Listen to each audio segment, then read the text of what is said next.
Either for Am I Rich? And I know what you're thinking. The stock market is about to crash, and it's all because of T-Series and PewDiePie. That's right. Well, actually, yesterday the market kind of took a tumble a little bit, and their big reason behind it, at least suggested reason, is that the yield curve has inverted. And if you don't know what the yield curve is, well, the yield curve, that is the United States Treasury bills. If you have the 10, specifically the real theory goes, if the 10-year becomes cheaper than the 2-year Treasury bill, then you basically have a case where it's less profitable for banks to make money, and then a lot of illiquidity suddenly comes into the market, and you have an issue where the market kind of freezes up and you go into a recession.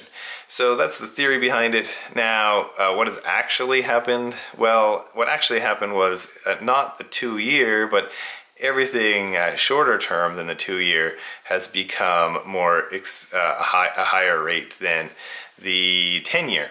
And so this is a type of inversion. It is not the inversion that predicts these recessions.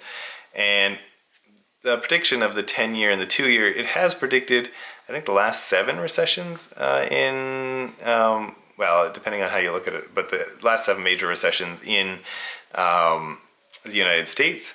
So it is an interesting thing to keep an eye on, but is it really what happened? It's not exactly what happened. And so, it's good to keep in mind, though, because if you don't keep in mind these things and you're kind of like, so what I'm doing a little bit of kind of trading, not like day trading, but every few months maybe trading a stock, waiting for what I think are Buffett buy quality stocks. And so in those cases, when you have stocks that you're just kind of playing with, hoping you make thinking you'll make a little bit of money on in the shorter term until you find a really nice stock, then basically you need to know what's going on in the market, because if a recession happens, you're going to lose a lot of money and you won't make that money back if it's not a really good stock in the first place. I mean, you can try and mitigate that anyways, but that's just something to be aware of. And in this case, whether a recession is actually coming or not, if you have enough people talking about it in the short term, it's kind of a self-fulfilling prophecy. People will just be afraid and start to sell off anyways in a panic. And so you kind of have to be aware of those things in the short term. But that said, again, this inversion, it's not that actually what has happened is not actually what predicts has been predicting the recessions. The other thing about that is typically it's because of the short-term Treasury bills having a rate going much increasing much higher than the 10-year. And in this case, it's opposite. It's kind of the opposite thing happening. It's the 10-year has decreased below these short-term Treasury bills. So in that case, it might not be the same scenario. Also, a little caveat, this rule of thumb, it doesn't really happen in other countries, so I don't know that it's going to necessarily predict what's going to happen this time around, but it is something maybe to keep on the radar, because if it does happen, there'll be enough panic that it might be worth knowing.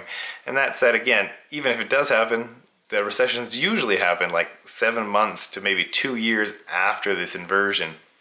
So yeah, and it has, in this rule, like I said, it hasn't happened in Australia, it hasn't happened in Japan, it hasn't happened in Germany. So I don't know that it's really a thing. Like, maybe because the United States has the dominant currency in the world, maybe there's a reason for it there, but yeah, just something to keep in mind.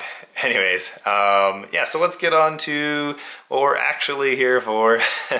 It is Groundhog Day number 8. Yes, so this is this day I review the stocks that I had, and yeah, how have they done? Well, it was a down week, so they haven't really improved a lot. I think the biggest improvement one was Google, but and maybe Trends, Alta Renewals. But yeah, generally down. CIBC kind of flat. Kira 13.5%, still great. Facebook 14%, yeah, right on. Google 5.2%, it's gone up, it's doing good. I think they came out with this kind of Stadia gaming platform they're going to have, so that's good news for them. And they're just pervasive throughout the whole world, so everybody knows Google pretty much. Fiat Chrysler, it's still down. It's down 5.2%. Proto Labs kind of dropped on the down market news, and it's down minus 2.6% so far. Walgreens Boots Alliance, I mentioned this in my last video, and yeah, this one is not the best timed pick. I do think it'll go up in the long run, but I kind of picked it a little bit early, and so I'm kind of mad, but I keep it in there because just to be clear, if these are the picks, I'm trying to improve my investment strategy, and this just helps me remember what I actually said. So minus 16%, not good. Anyways, TransAlta Renewables, it's up 11.5%, and this one had like the highest dividend of the stocks that I thought were buys at the time. So yeah, very good. In MTY, all the ones in red, basically I picked a little bit early. MTY minus 2.5%, Keyence plus 3.3%. So yeah, mixed bag there. And then we have OSB, which is Norboard.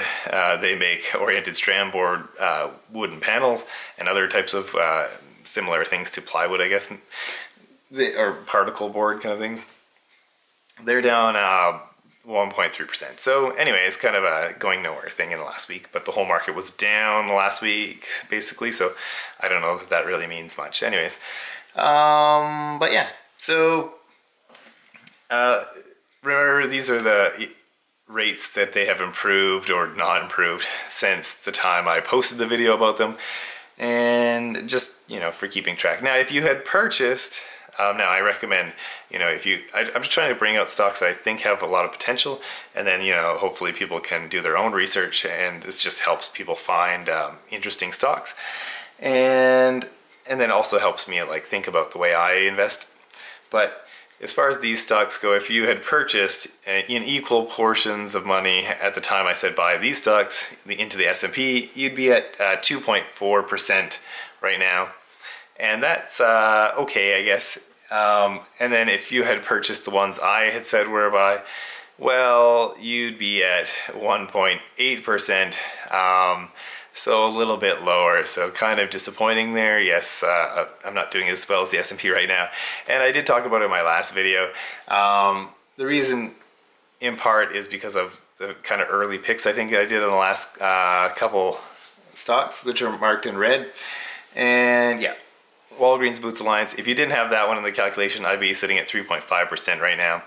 And so that would be a lot better, but woulda, coulda, shoulda, whatever. So I'm slightly below. Now I did want to also mention that the dividend plays a big factor, because even though I'm slightly lower than the S&P, if you look at the dividend, the traditional S&P dividend on average is about 2.09% for a dividend return. And it's actually been getting lower recently, and this is probably because of big tech companies who don't want to pay out dividends. But if you're looking at 2.1%, say, then right now, you have 2.4%, add the dividend in the year, you'd be getting, 4% maybe. So, I mean, it probably should go up beyond that, but just as a kind of a mental note. But the difference with the picks I had, I mean, you might look at some of the down ones. I mean, Walgreens Boots Alliance aside, yeah, you had Fiat Chrysler's down, but next month they're about to confirm if they're going to do their dividend release, and they're going to have one special dividend, and then after that kind of an ongoing dividend. In those cases, they're getting $2 per share, so that's 13.1%. So that's going to play a factor. And the stock is fairly cheap, I think, so it should go up in the long run as long as they can prove that they're continuing on the path that they had planned with Sergio Marson. And then, yeah, Kiera, 6.6%. That's pretty good. TransAlta Renewables, 7.8% dividend when I mentioned it. I think it's at 7.7% dividend right now, so still pretty good dividend. But yeah, 11% plus 7% dividend. This is beating the S&P. Anyways, So I'm just trying to say maybe the dividend might put me a little bit closer to the S&P. Maybe we'll get there eventually after time, but I'm a little bit disappointed. Just gotta be honest. Other than that, yeah, as far as a recession, you know, I don't know that it's really happening. Like I mentioned in another video, I think the markets was down in December, up, you know, January, kind of early February to the same level, and now it's kind of fairly valued. So I see it as very volatile for the stock market. That said, if a recession was coming, you know, I did a dividend video as well, kind of suggesting how you could do, if you can't time the market on how you enter into it, then probably doing a dividend approach is better at the beginning, and then when it does drop, you can use those dividends or some extra money then to buy cheaper stocks. So if you can find a good dividend, then that might be the way to go. Otherwise, yeah, I'd love to know what you guys think of these picks, or if you have any other comments, or you think, you know, PewDiePie and T-Series did crash the market. Let me know in the comments. Otherwise, thanks for watching, and we'll talk to you in the next video.